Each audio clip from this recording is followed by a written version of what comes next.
Baik, selamat pagi. Sebelumnya, perkenalkan nama saya Fikra Mirza Rizky, NRP 5017231024 dari kelas A Analisis Data Digital. Kali ini saya akan membahas terkait Fast Fourier Transform dan juga Convolutions. Jadi yang pertama itu terkait Fast Fourier Transform, di mana merupakan salah satu proses di mana mengubah dari sinyal domain waktu itu menjadi domain frekuensi. Dan adapun inverse fast Fourier transform simulation, inverse fast Fourier transform itu sebaliknya ya, dari spektrum frekuensi itu kembali menjadi sinyal domain waktu. Nah, jadi di sini ada simulation di mana kita akan mensimulasikan kedua metode ini, FFT dan juga EFFT di software Python.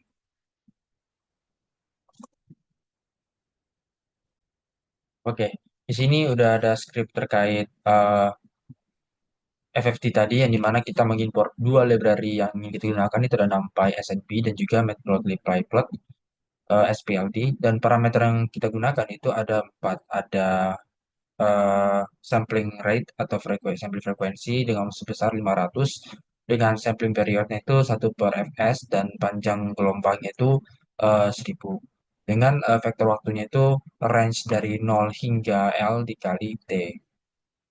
Kemudian kita akan mensimulasikan sinyal seismiknya ini dengan tiga frekuensi, yang dimana frekuensi yang ingin saya gunakan itu ada 28 frekuensi pertama, kemudian frekuensi kedua itu ada eh, 24 dan frekuensi ketiga itu senilai 5.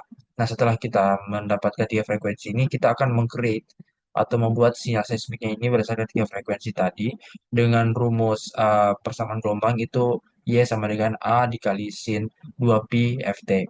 Jadi di sini sinyal sama dengan yang pertama untuk F1 di mana amplitude yang saya ingin gunakan itu sebesar 1 dan kemudian dikali NP sin 2 dalam kurung 2 kali NPP dikali F1 dikali time factor yang tadi. Kemudian ditambahkan dengan perhitungan yang F2 dengan amplitudenya sebesar 0,7 dengan NP dikali NP sin 2 dikali NPP kali F2 dikali T. Kemudian yang ketiga itu untuk perhitungan F3 dengan amplitude yang ingin saya gunakan itu 0,5 dikali NP sin 2 kali NPP F3 dikali time factor.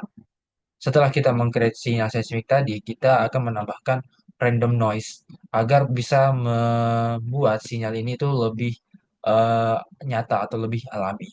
Nah, jadi noise cara mendapatkan noise-nya itu dengan cara apa? Dengan cara kita akan membuat eh, random, kita random dengan cara noise sama dengan 0,5 dikali NP random ran LNT.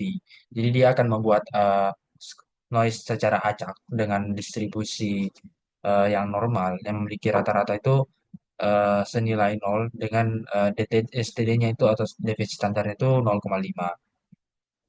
Kemudian eh, setelah kita menghitung noise-nya, kita akan menggabungkan noise-nya ini itu dengan sinyal yang sudah dihitung sebelumnya yang ini. Nah, setelah itu kita akan ngupload eh, sinyal domain waktunya dengan eh, perintah pada biasanya itu PLT figure, kemudian PLT plot. Untuk plotnya sendiri itu T terhadap seismic trace yang hasil penjumlahan tadi dengan warna hitam atau disimbolkan dengan warna K. Kemudian kita beri judul dengan simulated seismic trace atau time domain dan X labelnya itu berupa waktu atau time second dan Y labelnya itu berupa amplitude dan PLT grid itu diberi perintah turun. Jadi nanti dia akan memunculkan grid dari plotnya nanti.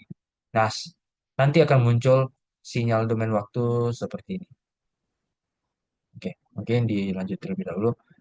Setelah kita mendapatkan sinyal domain waktunya, kita ingin mengubah si domain waktu ini ke frekuensi. Dengan cara apa? Dengan mengcompute atau melakukan yang namanya FFT tadi. Nah, FFT itu rumusnya bisa menggunakan Y sama dengan NP FFT, FFT seismic trace. Jadi dia di perintah ini akan melakukan yang namanya si FFT ini kepada seismic trace yang sudah kita buat sebelumnya. Kemudian setelah itu ada P2 NPF Y per L. Jadi maksudnya ini apa? Jadi dia akan mengambil magnitudo dari spektrum hasil FFT nanti dan menormalisasikannya dengan panjang gelombang L tadi untuk mendapatkan amplitudo yang benar. Nah, kemudian untuk P1 sama dengan P2 dalam kurung titik 2 L garis miring 2 2 plus 1 itu maksudnya jadi nanti dari hasil FFT-nya ini akan maaf jadi karena hasil FFT-nya ini itu dia bersifat simetris. Jadi untuk mempermudah pembacaan kita akan mengambil setengah pertama yang setengah pertama dari spektrum untuk bisa melihat bagian positif dari frekuensinya aja. Jadi itu dari nol hingga nilai Nyquist-nya nanti, Nyquist frekuensi. Nah, terus ada P1 dalam kurung 1 banding 1 sama dengan 2 kali P1 dalam kurung 1 banding 1. Jadi nanti dia akan menggandakan nilai amplitudo di bagian di tengah spektrum untuk mengkoreksi pengurangan faktor 2 yang terjadi saat pemilihan setengah spektrum. Nah, setelah kita eh, melakukan perhitungan FFT, nanti ada F sama dengan Fs dikali NP range dalam kurung 0, L garis miring 2 plus 1 per L. Jadi nanti dia akan menghasilkan vektor frekuensi yang sesuai dengan spektrum. Nah, setelah kita mendapatkan vektor frekuensinya tadi, kita akan ngupload lagi ke frekuensi spektrumnya.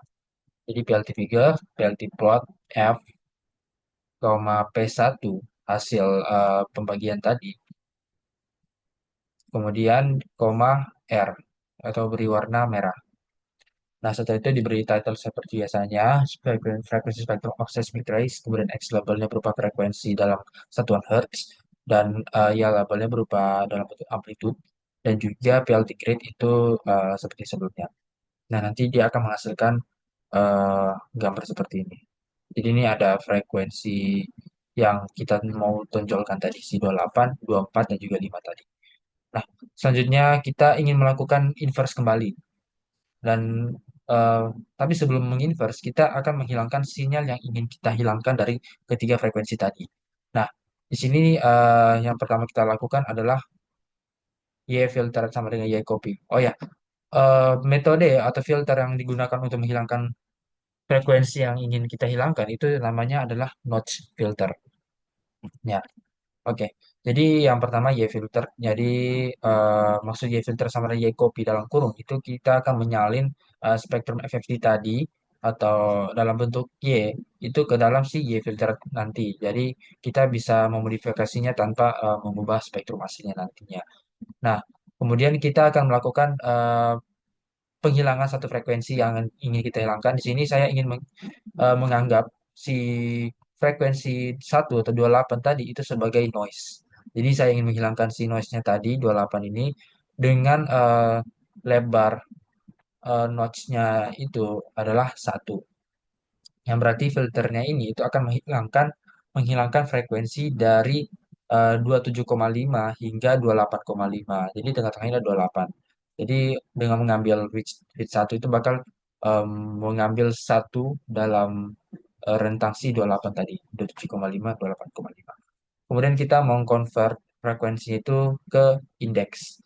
Jadi notch index sama dengan NP-WARE dalam kurung F dalam F lebih dari sama dengan notch frekuensi dikurang notch width per 2 dan frekuensi kurang dari sama dengan notch frekuensi plus notch width per 2 nol. Jadi nanti dia akan mencari indeks pada array frekuensi nanti yang berada dalam rentang frekuensi yang ingin dihilangkan tadi dari 28 eh, maaf dari 27,5 hingga 28,5 tadi. Nah, setelah itu terdapat notch index mirror di mana nanti dia notch index mirror itu sama dengan min notch index plus L. Nah, setelah itu kita akan men-zero out the frekuensi komponen dari hasil notch filter tadi.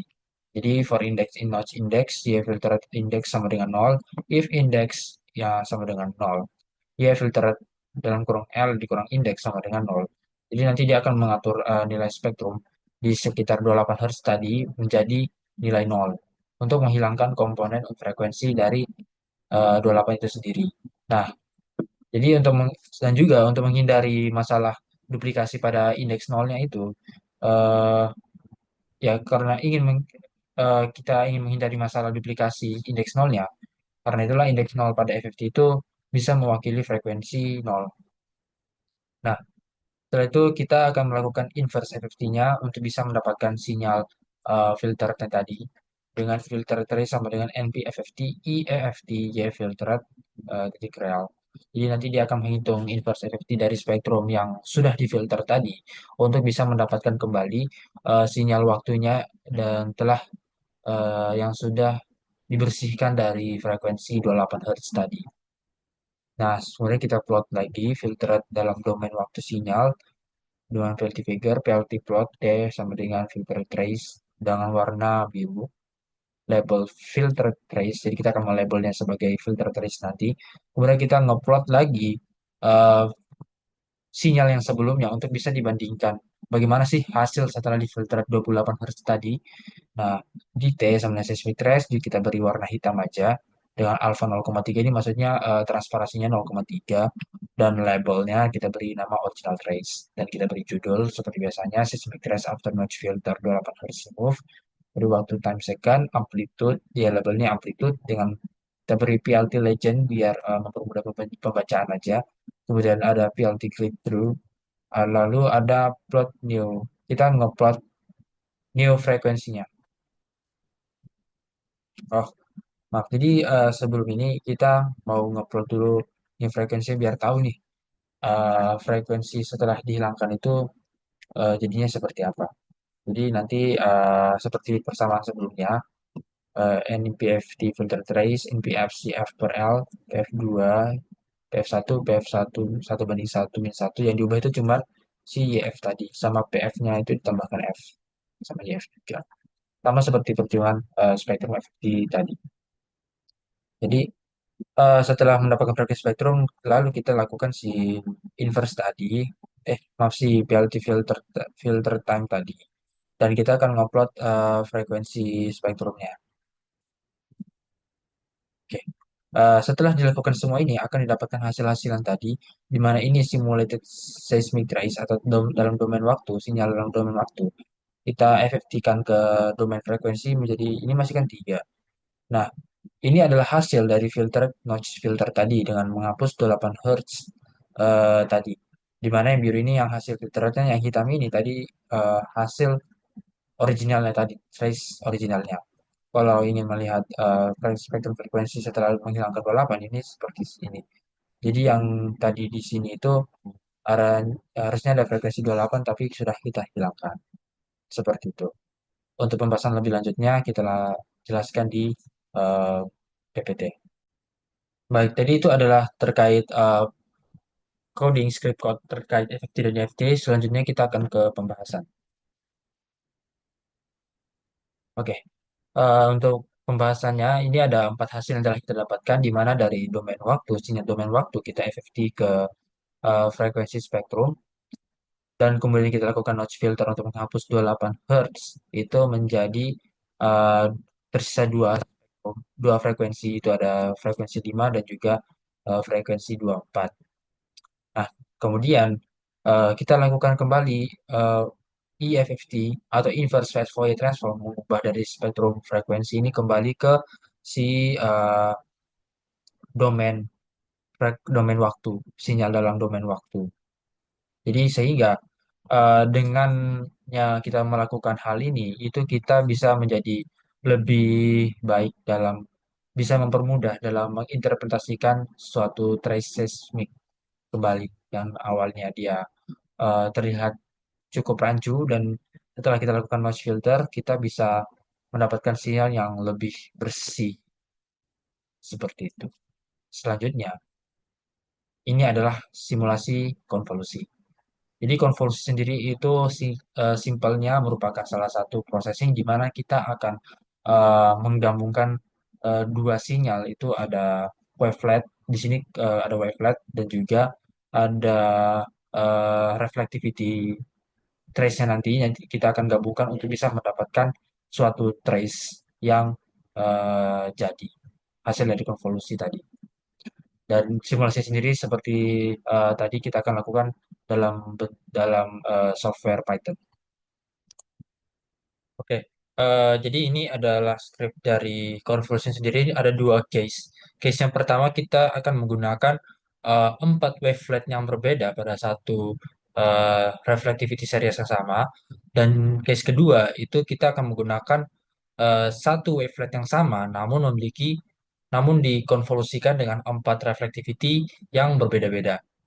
Nah, yang pertama untuk case pertama kita seperti biasa akan memasukkan library yang kita gunakan NumPy dan Matplotlib, kemudian memasukkan parameter yang ingin digunakan itu ada dt atau interval waktu sampling, di mana nilai yang saya inginkan itu 0,001. Kemudian ada t, t ini tuh vektor waktu dengan NP range-nya itu min 0,1 hingga 0,1, dt. Lalu ada frekuensi domain, frekuensi sorry, frekuensi dominan. Frekuensi dominan waveletnya itu 45. Nah, setelah itu kita akan menghitungnya ke dalam persamaan dari Ricker wavelet sendiri, yaitu adalah W sama dengan dalam kurung 1 dikurang 2 dikali NPP kali F kali T pangkat 2 dikali NP eksponen eksponen dalam kurung min NPP kali F kali T kali pangkat 2. Nah, setelah itu kita em, membuat reflectivity seriesnya atau si reflektornya ini. Nah, yang pertama N sama dengan 200 ini maksudnya akan membuat panjang series dari reflectivity itu sebesar 200. Nah, kemudian ada reflectivity sama dengan NP zeros N. eh, Lalu reflectivity dengan titik-titik reflectivity atau yang mengalami reflectivity-nya itu adalah pada titik ya, 30, 70, 120, 160, kemudian sama dengan, nah yang ini itu adalah besar amplitudo dari keempat titik reflectivity-nya ini atau koefisien refleksinya. Ya, 30 0,6, 70 min 0,4, 120 0,8, 160 min 0,5. Nah, yang tadi NP0 N ini itu adalah serangkaian data kosong yang akan mengisi di antara si 30, 70, 70, 120, dan seterusnya. Jadi nanti dia akan terlihat seperti data yang kosong atau nol. Nah, selanjutnya adalah time factor for reflectivity and seismic rise. Jadi di sini akan membuat sebuah vektor waktu eh, untuk reflectivity dan trace seismiknya nanti untuk kegunaan di plot nanti. Jadi T2 sama dengan NPR range 0 hingga N dikali dt. Nah, setelah itu ada convolution to get synthetic seismic trace stream to length of reflectivity. Nah, jadi maksud dari seismic traceful ini itu nanti dia akan mensimulasikan respon sistem yang linear. Jadi uh, akan menunjukkan bagaimana sih sinyal reflektivitasnya ini, impuls bawah permukaannya itu akan menghasilkan jejak seismik bila uh, dilewatkan wavelet recurnya nanti. Kemudian setelah dilakukan konvolusi, nanti kita akan ngeplot ketiga data tadi, plot PLT figure fixed size 12 kali 10 untuk besar figurnya. Nah, setelah itu kita akan ngeplot yang pertama Ricker waveletnya. Ricker wavelet dia subplot 1:1,3,1. PLT plotnya itu W yang hasil wavelet tadi, koma T appearance-nya, koma warna yang diinginkan itu warna biru atau blue. B, koma line width sama dengan 1 itu besar dari garis trace nanti 1. Kemudian PLT GCA invert Y axis dalam kurung. Lalu PLT title diberi judul Recall Wavelet. X labelnya amplitude, Y labelnya time second, dan PLT grid-nya kita nyalakan. Lalu begitupun dengan reflective series satu subplot 132, reflectivity-nya PLT plotnya itu reflectivity T2 tadi dan warnanya itu kita beri warna merah R. Line width-nya sama dengan 1. Kemudian PL3CA invert Y-axis. Lalu judulnya kita beri nama synthetic reflectivity series. X labelnya reflection coefficient atau koefisien refleksi dan Y labelnya time dalam second dan gridnya kita nyalakan lagi. Kemudian ini synthetic seismic trace ini adalah hasil konvolusi nantinya itu subplot 133, plotnya seismic trace tadi yang ini. Kemudian T2, min line width 1. BCA invert the axis, title-nya synthetic seismic trace, X labelnya amplitude, Y labelnya waktu second, grid-nya kita nyalakan, dan biar di light out. Coba kita run. Oke. Oh,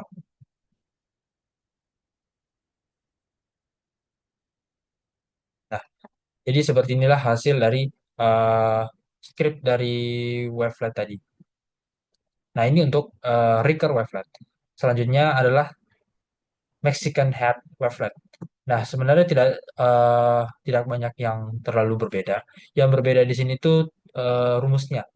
Jadi yang Mexican wavelet itu kita akan menggunakan sigma, nilai sigma dan juga T dari headnya. Oke. Jadi yang pertama itu sigma sigmanya sama dengan 1,0 per NPP dikali F, frekuensi dominannya. Kemudian T hatnya sama dengan T. T per sigma yang telah dihitung tadi. Kemudian W-nya atau rumus waveletnya itu adalah satu dikurang eh, T hat di pangkat 2 kali eksponen min 0,5 kali T hat pangkat 2. Setelah itu, nah, reflectivity masih sama, nilainya sama tadi. Seismic trace-nya juga sama. Oke. Yang berbeda, oh, untuk subplot Mexican head wavelet-nya juga masih sama, menggunakan W hasil rumusnya tadi. Setelah dihitung, diolah, di script ini nanti akan mengeluarkan hasil seperti ini. Lanjut ke Morlet wavelet. Morlet wavelet juga berbeda untuk perhitungannya, di mana di sini juga menggunakan sigma. Eh, Oke. Jadi di sini juga menggunakan yang namanya sigma atau standar deviasi. Nah, jadi sigmanya 1/0 1 pangkat 0, 1,0 per 2 kali NPP kali F, dan rumus wave Morletnya itu eksponen dalam kurung min 0,5 kali atau min 1/2 kali T per sigma pangkat 2 kali cos 2 kali NP kali F kali T. Nah, kemudian tidak jauh berbeda lagi untuk perintah di bawahnya, script di bawahnya, dan nanti akan menghasilkan hasil wavelet morletnya nanti seperti ini. Kemudian selanjutnya itu adalah kompleks Gaussian wavelet. Nah, sama seperti sebelumnya juga menggunakan parameter sigma.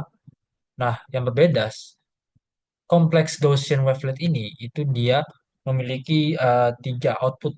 Yang pertama real partnya, kemudian imaginary partnya, dan juga ada eh, magnitude part. Magnitude. Magnitude itu eh, gabungan dari real dan juga imaginary-nya.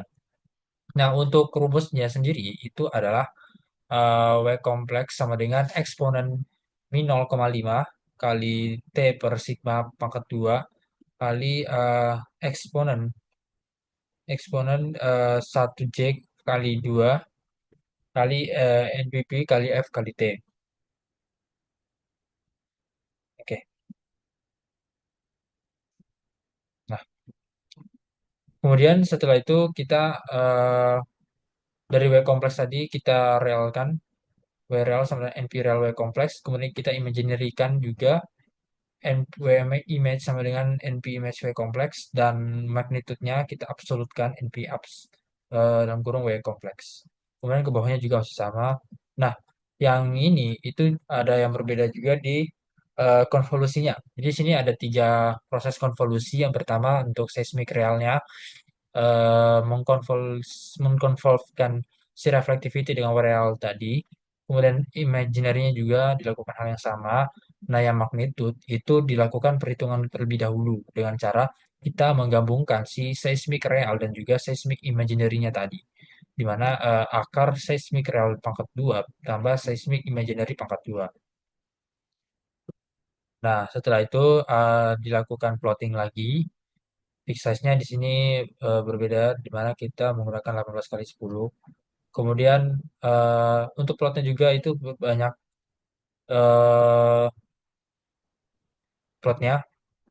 Nah, wavelet realnya itu ya untuk subplotnya 241, PLT plotnya WRL, T pangkat kali eh, maaf. Untuk plotnya sendiri WRL, T, beri warna biru.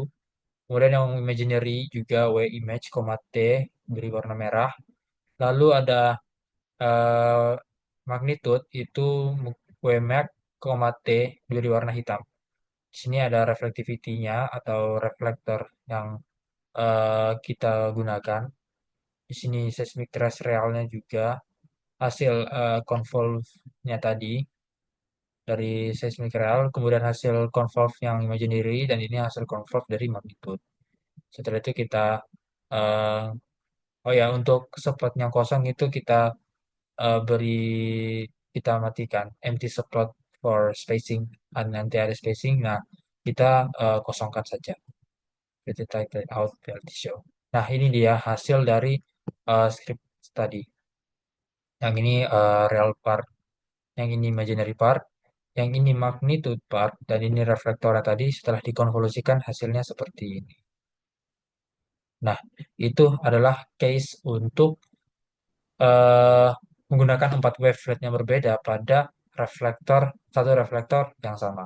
Selanjutnya kita akan melihat gimana sih script dari menggunakan satu wavelet dengan reflektor yang berbeda-beda. Nah, sebenarnya untuk case ini sendiri itu dia eh, tidak terlalu banyak perubahan, hanya kita akan bermain-main di reflectivity seriesnya ini. Nah, ini adalah defaultnya di mana eh, nah ini adalah hasil refleksi series yang tadi kita sering gunakan saat melakukan 4 wavelet berbeda tadi. Nah, cara ubahnya itu adalah coba kita tambahkan satu titik nilai nilai reflectivity-nya. Misal 50 di antara 30 70. Kemudian 160 kita tambahkan 40. Nah, lalu untuk amplitudenya itu kita juga sesuai keinginan kita itu saya ingin satu. Lalu untuk yang 140 tadi saya ingin tambahkan jadi eh, min 0,9. Eh, oh 0,6 aja biar lebih enak. Nah, ini tadi ada perubahan di 50 dan juga 140. Kita lihat sebelumnya seperti ini ada 1, 2, 3, 4. Ada hanya 4 reflektor. Coba kita. Nah, Ada penambahan dari dua nilai yang kita tambahkan tadi itu di titik 50 tadi dan juga di 140 tadi. Nah, saat di eh, reflectivity-nya diubah, hasil seismic trace atau konvolusi dari wavelet dan juga reflectivity-nya ini itu juga akan berubah juga seperti ini. Nah, di sini saya akan eh, melakukan tadi salah ya. Oh, ini yang satu maaf yang 50, yang ini yang 140. Dengan amplitudenya satu, ini amplitudenya tadi 0,6. Nah, oke. Jadi dengan itu saya ingin menggunakan empat empat reflectivity yang berbeda yang nanti akan saya perlihatkan bagaimana sih eh, pengaruh dari reflectivity yang berbeda-beda ini terhadap konvolusi eh, dari Ricard wavelet dan juga reflectivity-nya. Bagaimana hasil dari stress seismiknya nantinya. Untuk pembahasan lebih jauh terkait case pertama dan case kedua barusan ini akan saya bahas di PPT. Baik, tadi itu adalah script dari Python. Kemudian kita akan membahas hasilnya satu persatu. Nah, ini untuk case pertama dengan menggunakan 4 wavelet berbeda pada reflektor yang sama. Jadi dalam reflektor yang sama, namun memiliki wavelength yang berbeda-beda, hasil konvolusinya itu juga berbeda, terutama dalam segi bentuk gelombang trace seismik sintetiknya ini. Jadi hal ini itu menyebabkan adanya variasi dalam resolusi vertikalnya dan juga dari kejernihan refleksinya dan juga dari jumlah osilasi atau ringing pada hasil konvolusinya. Nah, yang pertama itu Richter wavelet. Richter waveletnya itu menghasilkan jejak yang simetris dan ini juga sangat umum digunakan karena keseimbangannya antara resolusi dan juga kestabilan. Kemudian yang untuk yang Morlet itu dia lebih tajam dan eh, memberikan refleksi yang lebih tajam dan bersih dengan sedikit terjadinya ringing. Sedangkan si Mexican Head itu dia menghasilkan respon yang lebih tajam, namun disertai adanya osilasi yang ini, ya osilasi samping yang lebih kuat, yang berpotensi bisa mengganggu interpretasi. Oleh karena itu, pemilihan wavelet yang tepat itu sangat krusial lah dalam pemodelan dan interpretasi data seismik. Bisa dilihat Ricard waveletnya ini masih cukup terbaca. Bahkan yang Morlet itu lebih jernih lagi untuk bisa dibedakan refraktif series koefisien refleksinya. Nah, yang di Mexican Head itu karena osilasi yang besar tadi, responnya sangat kuat, dia akan terlihat amburadul, terlihat rancu untuk hasil trace seismiknya. Jadi, kenapa hal ini bisa terjadi? Ya, terjadi karena sifat dari waveletnya sendiri yang dimana dari osilasinya, kemudian dari resolusi vertikalnya itu mempengaruhi bentuk dari trace seismiknya ini. Kemudian ada lagi satu, di mana ini ada kompleks Gaussian wavelet. Nah, dari kompleks Gaussian waveletnya sendiri itu eh, terdiri dari trace seismik yang terdiri dari komponen real part, imaginer, dan juga amplitude, yang masing-masing itu punya informasi yang berbeda-beda. Untuk trace real, itu dia memperlihatkan bentuk gelombang yang menyerupai wavelet realnya dengan polaritas yang mengikuti eh, reflektivitas. Sedangkan trace imaginer itu dia menunjukkan respon yang bergeser fasa, memberikan informasi tambahan tentang perubahan eh, fasa antar lapisan. Nah, setelah itu dari real dan imajiner ini kita digabungkan dalam bentuk nilai magnitude. Jadi ini adalah gabungan dari hasil kedua sinyal ini, di mana di magnitudenya ini itu akan menghasilkan sinyal refleksi yang selalu positif dan dia lebih bersih, memudahkan eh, identifikasi batas antar lapisannya itu tanpa adanya ambiguitas polaritas. Nah, ini untuk case pertama. Untuk case kedua itu terkait satu wavelet dengan reflectivity yang berbeda-beda. Nah, jadi dengan menggunakan satu wavelet yang sama, itu adalah si Ricker wavelet ini, itu hasil konvolusi dari tiap reflektor ini itu berbeda. Hasil konvolusinya dengan reflektor yang berbeda-beda, itu juga menghasilkan hasil yang berbeda-beda juga. Nah, hasil konvolusinya menunjukkan adanya respon seismik yang bervariasi ketika dikonvolusikan dengan reflektivitas yang berbeda-beda, di mana amplitude dari seismik yang dihasilkan itu bergantung dengan kekuatan koefisien refleksi dari reflectivity series. Jadi, eh, perubahan ini itu diakibatkan oleh amplitudo dan juga titik koefisien refleksi yang tadi kita ubah-ubah di script Python tadi. Jadi kalau misalnya amplitudenya tinggi, trace seismiknya juga tinggi. Kalau amplitudenya rendah, seismiknya juga, trace-nya juga rendah. Begitupun dengan titik-titik reflectivity-nya. Kalau di titik ini itu terlihat ada tonjolan.